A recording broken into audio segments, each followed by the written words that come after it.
Chapter 37 of Oliver Twist by Charles Dickens, containing an account of what passed between Mr. and Mrs. Bumble and Mr. Monks at their nocturnal interview. It was a dull, close, overcast summer evening. The clouds, which had been threatening all day, spread out in a dense, sluggish mass of vapour, already yielded large drops of rain, and seemed to presage a violent thunderstorm, when Mr. and Mrs. Bumble, turning out of the main street of the town, directed their course towards a scattered little colony of ruinous houses, distant from it some mile and a half or thereabouts, and erected on a low, unwholesome swamp bordering upon the river. They were both wrapped in old and shabby outer garments, which might perhaps serve the double purpose of protecting their persons from the rain and sheltering them from observation. The husband carried a lantern, from which, however, no light yet shone, and trudged on a few paces in front, as though, the way being dirty, to give his wife the benefit of treading in his heavy footprints. They went on in profound silence. Every now and then Mr. Bumble relaxed his pace and turned his head as if to make sure that his helpmate was following. Then, discovering that she was close at his heels, he mended his rate of walking and proceeded at a considerable increase of speed towards their place of destination. This was far from being a place of doubtful character, for it had long been known as the residence of none but low ruffians, who, under various pretences of living by their labour, subsisted chiefly on plunder and crime. It was a collection of mere hovels, some hastily built with loose bricks, others of old worm-eaten ship timber, jumbled together without any attempt at order or arrangement, and planted for the most part within a few feet of the river's bank. A few leaky boats, drawn up on the mud and made fast to the dwarf wall which skirted it, here and there an oar, a coil of rope, appeared at first to indicate that the inhabitants of these miserable cottages pursued some avocation on the river, but a glance at the shattered and useless condition of the articles thus displayed would have led a passer-by without much difficulty to the conjecture they were disposed there rather for the preservation of appearances than with any view to their being actually employed. In the heart of this cluster of huts, and skirting the river, which its upper stories overhung, stood a large building, formerly used as a manufactory of some kind. It had, in its day, probably furnished employment to the inhabitants of the surrounding tenements, but it had long since gone to ruin. The rat, the worm, and the action of the damp had weakened and rotted the piles on which it stood, and a considerable portion of the building had already sunk down into the water, while the remainder, tottering and bending over the dark stream, seemed to wait a favourable opportunity of following its old companion and involving itself in the same fate. It was before this ruinous building that the worthy couple paused, as the first peal of distant thunder reverberated in the air and the rain commenced pouring violently down. "The place should be somewhere here," said Bumble, consulting a scrap of paper he held in his hand. "Halloa there!" cried a voice from above. Following the sound, Mr. Bumble raised his head and descried a man looking out of a door, breast high, on the second story. "Stand still a minute," cried the voice. "I'll be with you directly." With which the head disappeared and the door closed. "Is that the man?" asked Mr. Bumble's good lady. Mr. Bumble nodded in the affirmative. "Then mind what I told you," said the matron, "and be careful to say as little as you can, or you'll betray us at once." Mr. Bumble, who had eyed the building with very rueful looks, was apparently about to express some doubts relative to the advisability of proceeding any further with the enterprise just then, when he was prevented by the appearance of Monk, who opened a small door near which they stood and beckoned them inwards. "Come in," he cried impatiently, stamping his foot upon the ground. "Don't keep me here." The woman, who had hesitated at first, walked boldly in without any other invitation. Mr. Bumble, who was ashamed or afraid to lag behind, followed, obviously very ill at ease and with scarcely any of that remarkable dignity which was usually his chief characteristic. "What the devil made you stand lingering there in the wet?" said Monks, turning round and addressing Bumble after he had bolted the door behind them. We were only cooling ourselves," stammered Bumble, looking apprehensively about him. "Cooling yourselves," retorted Monks. "Not all the rain that ever fell or ever will fall will put as much of hell's fire out as a man can carry about with him. You won't cool yourself so easily, don't think of it." With this agreeable speech, Monks turned short upon the matron and bent his gaze upon her, till even she, who was not easily cowed, was fain to withdraw her eyes and turn them towards the ground. "This is the woman, is it?" demanded Monks.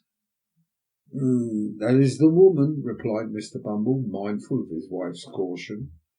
"You think women can never keep secrets, I suppose," said the matron, interposing, and returning as she spoke the searching look of Monks. "I know they will always keep one till it's found out," said Monks. "And what may that be?" asked the matron. "Loss of their own good name," replied Monks. "So by the same rule, if a woman's a party to a secret that might hang or transport her, I'm not afraid of her telling it to anybody. Not I. Do you understand, mistress?" "No," rejoined the matron, slightly colouring as she spoke. "Of course you don't," said Monks. "How should you?" Bellowing something halfway between a smile and a frown upon his two companions, and again beckoning them to follow him, the man hastened across the apartment, which was of considerable extent, but low in the roof. He was preparing to ascend a steep staircase, or rather ladder, leading to another floor of the warehouse above, and a bright flash of lightning streamed down the aperture, and a peal of thunder followed, which shook the crazy building to its centre.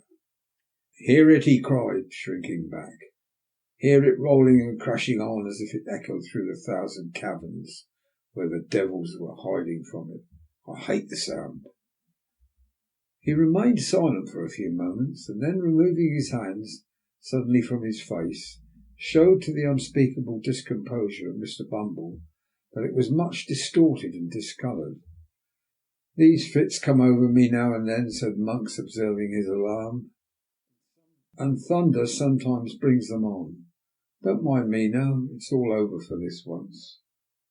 Thus speaking, he led the way up the ladder, and hastily closing the window shutter of the room into which it led, lowered a lantern which hung at the end of a rope and pulley passed through one of the heavy beams in the ceiling, and which cast a dim light upon an old table and three chairs that were placed beneath it. "Now," said Monks, when they had all three seated themselves, "the sooner we come to our business, the better for all. The woman knows what it is, does she?" The question was addressed to Bumble, but his wife anticipated the reply by intimating that she was perfectly acquainted with it. "He is right in saying that you were with this hag the night she died, and that she told you something." "About the mother of the boy you named," replied the matron, interrupting him. "Yes." "The first question is, of what nature was her communication?" said Monks. "That's the second," observed the woman with much deliberation. "The first is, what may the communication be worth?" "Who the devil can tell that without knowing of what kind it is?" asked Monks. "Nobody better than you, I'm persuaded," answered Mrs. Bumble, who did not want for spirit, as her yoke fellow could abundantly testify. "Humph," said Monks significantly, and with a look of eager inquiry. "There may be money's worth to get, eh?" "Perhaps there may," was the composed reply. "Something that was taken from her," said Monks. "Something that she wore, something that—" "You had better bid," interrupted Mrs. Bumble. "I have heard enough already to assure me that you are the man I ought to talk to." Mr. Bumble, who had not yet been admitted by his better half into any greater share of the secret than he had originally possessed, listened to this dialogue with outstretched neck and distended eyes, which he directed towards his wife and Monks by turns, in undisguised astonishment. It increased, if possible, when the latter suddenly demanded what the sum was for the discussion. "What's it worth to you?" asked the woman, as collectedly as before. "Maybe nothing. Maybe £20, replied Monks. "Speak out and let me know which." "Add £5 to the sum you have named. Give me £25 in gold," said the woman, "and I'll tell you all I know, not before." £25! exclaimed Monks, drawing back. I spoke as plainly as I could, replied Mrs. Bumble. It's not a large sum either. Not a large sum for a paltry secret that may be nothing when it's told, cried Monks impatiently, and which has been lying dead for 12 years past or more. Such matters keep well, and like good wine often double their value in course of time, answered the matron, still preserving the resolute indifference she had assumed. As to lying dead, there are those who will lie dead for 12,000 years to come, or 12,000,000, for anything you or I know, who will tell strange tales at last. What if I pay it for nothing? Asked Monks, hesitating. You can easily take it away again, replied the matron. I am but a woman alone here and unprotected. Not alone, my dear, nor unprotected neither, submitted Mr. Bumble, in a voice tremulous with fear. I am here, my dear, and besides, said Mr. Bumble, his teeth chattering as he spoke, Mr. Monks is too much of a gentleman to attempt any violence on parochial persons. Mr. Monks is aware that I am not a young man, my dear, and also that I am a little run to seed, as I may say, but he has heard, I say you have no doubt Mr. Monks has heard, my dear, that I am a very determined officer with a very uncommon strength, if I am once roused. I only want a little rousing, that's all. As Mr. Bumble spoke, he made a melancholy feint of grasping his lantern with fierce determination, and plainly showed by the alarmed expression of every feature that he did not want a little rousing, and not a little prior to making any very warlike demonstration, unless indeed against paupers or other persons trained down for the purpose. You're a fool, said Mrs. Bumble in reply, and had better hold your tongue. He'd better have it cut out before he came, if he can't speak in a lower tone, said Monks grimly. So he's your husband, eh? He is my husband, tittered the matron, parrying the question. I thought as much when you came in, rejoined Monks, marking the angry glance which the lady darted at her spouse as she spoke. So much the better. I have less hesitation in dealing with two people when I find that there's only one will between them. I'm in earnest, see here. He thrust his hand into a side pocket and produced a canvas bag, told out 25 sovereigns on the table and pushed them over to the woman. Now, he said, gather them up, and when this cursed peal of thunder, which I feel is coming up to break over the house-top, is gone, let's hear your story. The thunder, which seemed in fact much nearer, and to shiver and break almost over their heads, having subsided, Monks, raising his face from the table, bent forward to listen to what the woman should say. The faces of the three nearly touched as the two men leant over the small table in their eagerness to hear, and the woman also leant forward to render her whisper audible. The sickly rays of the suspended lantern falling directly upon them aggravated the paleness and anxiety of their countenances, which, encircled by the deeper gloom and darkness, looked ghastly in the extreme. When this woman that we called Old Sally died, the matron began, she and I were alone. Was there no one by? Asked Monks in the same hollow whisper. No sick wretch or idiot in some other bed? No one who could hear and might by possibility understand? Not a soul, replied the woman. We were alone. I stood alone beside the body when death came over it. Good, said Monks, regarding her attentively. Go on. She spoke of a young creature, returned the matron, who had brought a child into the world some years before, not merely in the same room, but in the same bed in which she then lay dying. Aye, said Monks, with a quivering lip and glancing over his shoulder. Blood, how things come about. The child was the one you named to him last night, said the matron, nodding carelessly towards her husband. The mother this nurse had robbed. In life? Asked Monks. In death, replied the woman, with something like a shudder. She stole from the corpse when it had hardly turned to one. That which the dead mother had prayed her, with her last breath, keep it for the infant's sake. She sold it, cried Monks with desperate eagerness. Did she sell it? Where? When? To whom? How long before? As she told me with great difficulty that she had done this, said the matron, she fell back and died.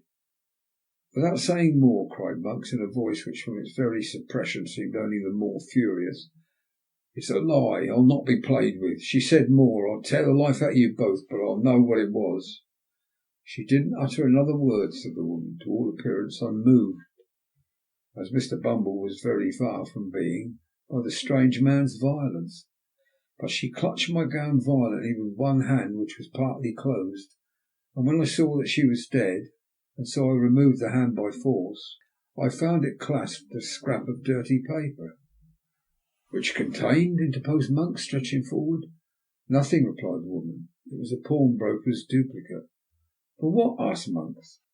In good time I'll tell you, said the woman. I judged that she had kept the trinket for some time, in the hope of turning it to better account, and then had pawned it and saved or scraped together the money to pay the pawnbroker's interest year by year, and prevent its running out, so that if anything came of it, it could still be redeemed. Nothing had come of it, and as I tell you, she died with the scrap of paper all worn and tattered in her hand. The time was out in 2 days. I thought something might one day come of it, and so redeemed the pledge. Where is it now? Asked Monks quickly. There, replied the woman. As if glad to be relieved of it, she hastily threw it upon the table. A small kid bag, scarcely large enough for a French watch, which Monks, pouncing upon, tore open with trembling hands. It contained a little gold locket, in which were 2 locks of hair and a plain gold wedding ring. It has the word Agnes engraved on the inside, said the woman. There's a blank left for the surname, and then follows the date, which is within a year before the child was born. I found out that. And this is all, said Monks, after a close and eager scrutiny of the contents of the little packet. All, replied the woman. Mr. Bumble drew a long breath, as if he was glad to find that the story was over, and no mention made of taking the £25 back again. And now he took courage to wipe the perspiration which had been trickling over his nose unchecked during the whole of the previous dialogue. I know nothing of the story beyond what I can guess at, said his wife, addressing Monks after a short silence, and I want to know nothing, for it's safer not. But I may ask you 2 questions, may I? You may ask, said Monks, with some show of surprise, but whether I answer or not is another question. Which makes 3, observed Mr. Bumble, essaying a stroke of facetiousness. Is that what you expected to get from me? Demanded the matron. It is, replied Monks. The other question? What do you propose to do with it? Can it be used against me? Never, rejoined Monks, nor against me either. See here, but don't move a step forward, or your life is not worth a bulrush. With these words he suddenly wheeled the table aside and pulled an iron ring in the boarding, threw back a large trapdoor which opened and closed at Mr. Bumble's feet, and caused that gentleman to retire several paces backwards with great precipitation.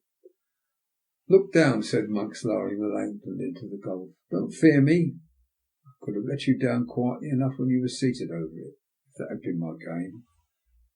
Thus encouraged, the matron drew near to the brink, and even Mr. Bumble himself, impelled by curiosity, ventured to do the same.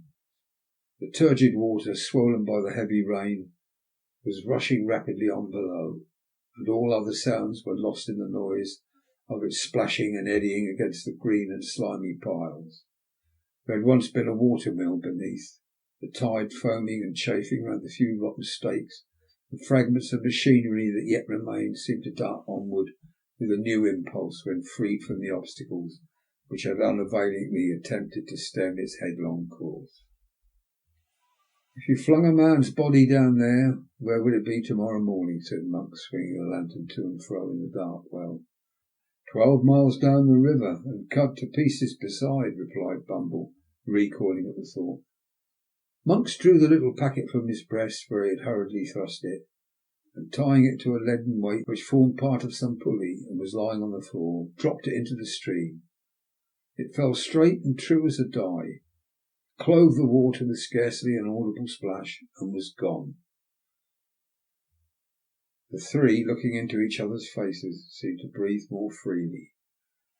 There, said Monks, closing the trapdoor, which fell heavily back into its former position. If the sea ever gives up its dead, as books say, it will keep its gold and silver to itself, and that trash among it. I have nothing more to say, and may break up our pleasant party." "By all means," observed Mr. Bumble with great alacrity. "And keep a quiet tongue in your head, will you?" said Monks, with a threatening look. "I'm not afraid of your wife." "You may depend upon me, young man," answered Mr. Bumble, bowing himself gradually towards the ladder with excessive politeness. "On everybody's account, young man. On my own, you know, Mr. Monks." "I'm glad for your sake to hear it," remarked Monks. "Light your lantern and get away from here as fast as you can." It was fortunate that the conversation terminated at this point, or Mr. Bumble, who had bowed himself to within 6 inches of the ladder, would have infallibly pitched headlong into the room below. He lighted his lantern from that which Monks had detached from the rope, and now carried in his hand, and making no effort to prolong the discourse, descended in silence, followed by his wife. Monks brought up the rear after pausing on the steps to satisfy himself that there were no other sounds to be heard than the beating of the rain without and the rushing of the water. They traversed the lower room slowly and with caution, for Monks started at every shadow, and Mr. Bumble, holding his lantern a foot above the ground, walked not only with remarkable care, but with a marvellously light step for a gentleman of his figure, looking nervously about him for hidden trap-doors. The gate at which they entered was softly unfastened and opened by Monks. Merely exchanging a nod with their mysterious acquaintance, the married couple emerged into the wet and darkness outside. They were no sooner gone than Monks, who appeared to entertain an invincible repugnance to being left alone, called to a boy who had been hidden somewhere below. Bidding him go first and bear the light, he returned to the chamber he had just quitted.